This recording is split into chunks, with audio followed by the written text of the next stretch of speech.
Hello students, this class is for class 9 and today we are discussing about the language of chemistry. So we are discussing about how to balance a chemical equation and have discussed two examples.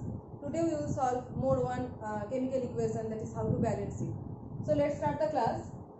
And balancing chemical equation, okay? Balancing chemical equation.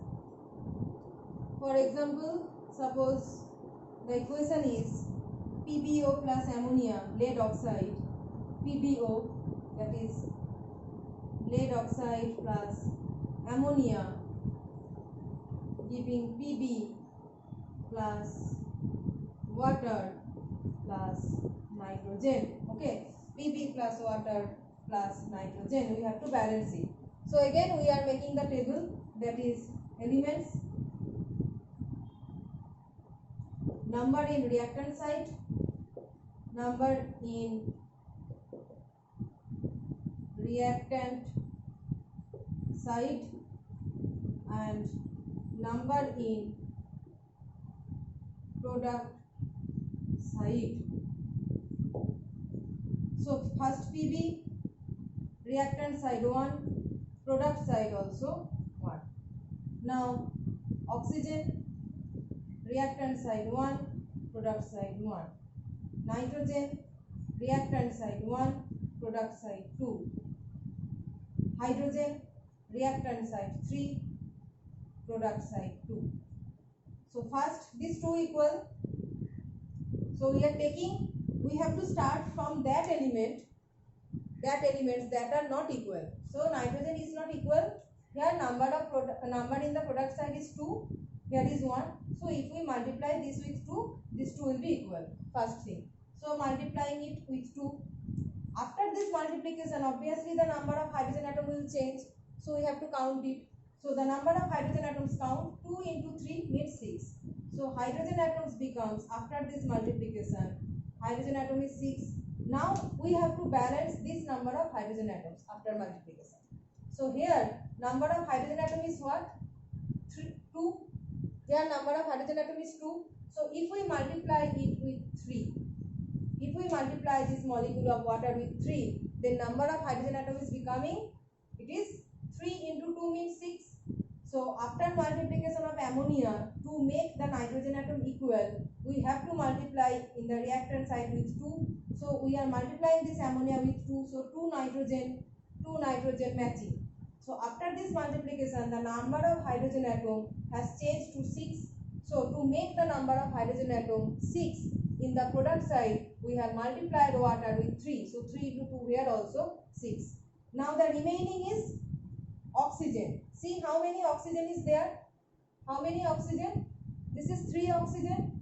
So to make in the left hand side 3 oxygen, we are multiplying lead oxide with 3. Okay. Here oxygen atom is 3. It has become the number of oxygen atoms. So in the left hand side, the number of oxygen atoms should also be 3. So we are multiplying lead oxide with 3. So 3 oxygen atom. Again, now see the number of lead. In the left hand side, the number of lead is 3. So if we multiply the product side with 3, then it becomes a perfect balanced equation. So repeat the steps. First, writing the elements, number in reactant side, number in product side, number of nitrogen atom is different and hydrogen atom is different. First, we are trying to equate the number of hydrogen atom. Hence, we are multiplying with 2 in the reactant side. So to make the nitrogen atom equal, we are multiplying ammonia with 2. So 2 nitrogen becomes equal. Next step, we are counting the number of hydrogen atom, and we have seen that number of hydrogen atom has become 6 here.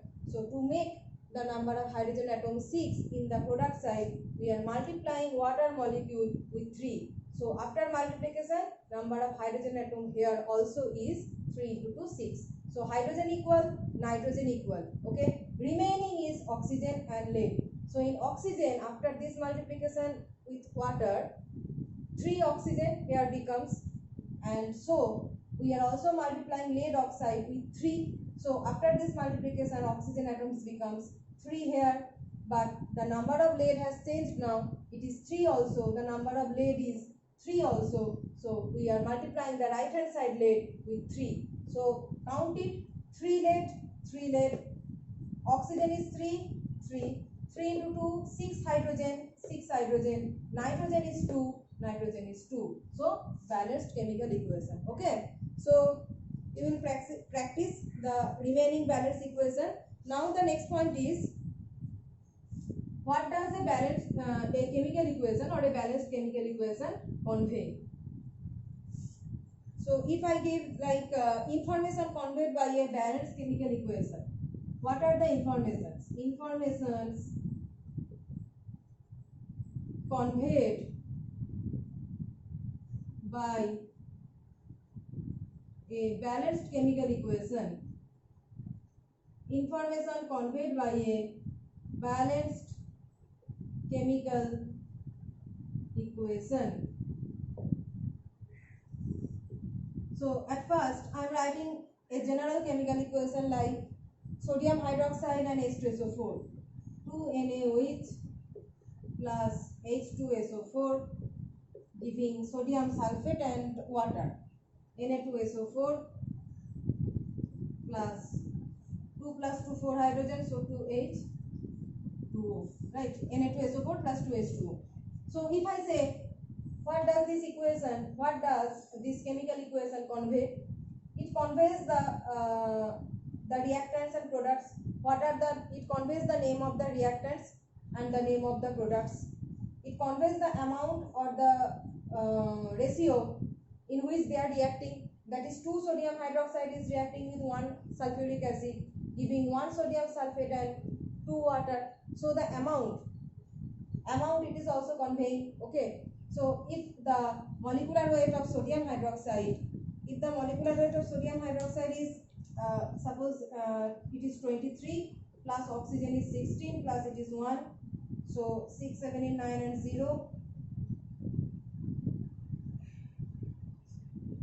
So it is, if it is 40, okay, 1 sodium hydroxide molecule, the molecular weight of 1 sodium hydroxide is 40, but by seeing this balanced chemical equation, we can say here that actually 2 into 40.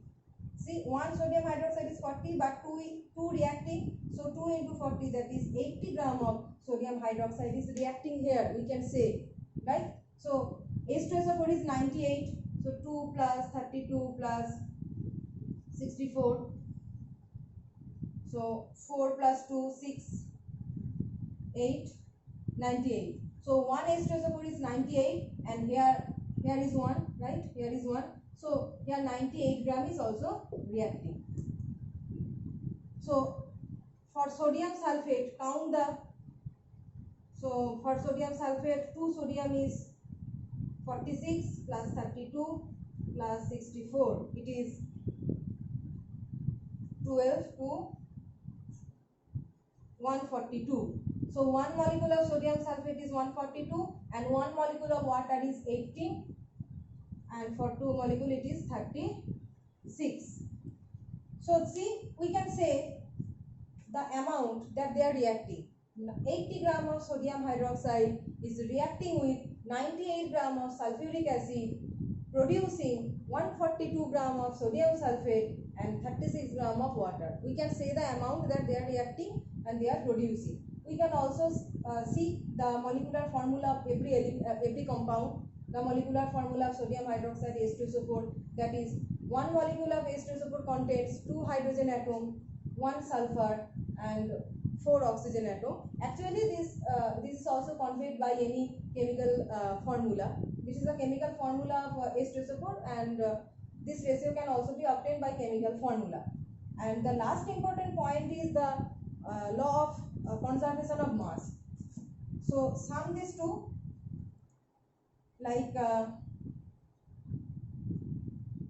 so here 80 gram of sodium hydroxide and 98 gram of H2SO4 is reacting. So what is the total amount of product? Total reactant here is 80 gram plus 98 gram, 80 plus 98, it is 178 gram. And now count the total amount of product, total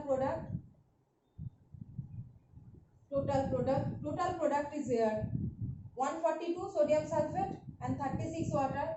So 142 plus 36, it is giving 178. See, these two values are same values. That means after the reaction, the amount is same. Total reactant 178 gram. After the reaction, total product is also 178 gram. That is, it proves the law of conservation of mass. So a balanced chemical equation proves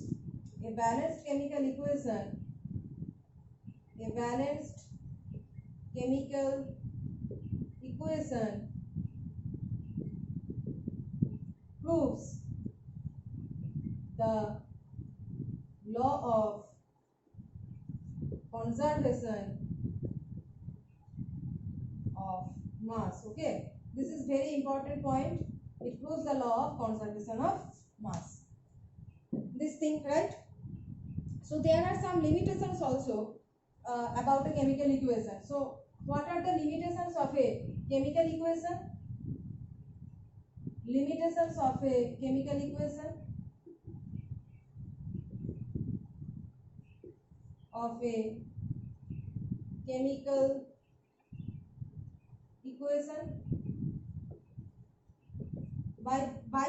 equation cannot convey the physical state of the substances.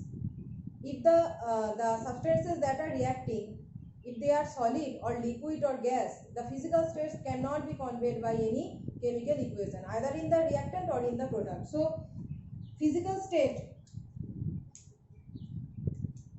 a chemical equation cannot tell us the physical state of substances. It cannot tell us